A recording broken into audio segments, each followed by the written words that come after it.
ওই দিন পর্যন্ত আপনি খারাপ মানুষ যতদিন পর্যন্ত আপনি হক কথা বলবেন এবং ন্যায় বিচার করবেন। ন্যায় বিচার এবং হক কথা বললে কিছু লোক আপনাকে ভালোবাসবে না। শুধু তাই নয়, দেখবেন আপনার বন্ধুর সংখ্যা হতে শত্রু সংখ্যা বেড়ে গেছে। আর এই সমাজে আপনার চলতে অনেক কষ্ট হবে।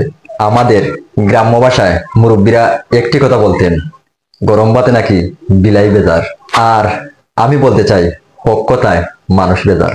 আগেরকার মানুষ মিথ্যে কথা ও অন্যায় বিচার করতে ভয় পেত।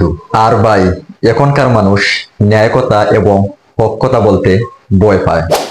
কারণ এই সমাজে হক কথা ও ন্যায় বিচারের কোনো মূল্য নেই। তবে সত্য আর মিথ্যের মধ্যে দীর্ঘ লড়াইয়ের পর প্রথম জয়লাভ করে মিথ্যে আর শেষে জয়লাভ করে সত্য।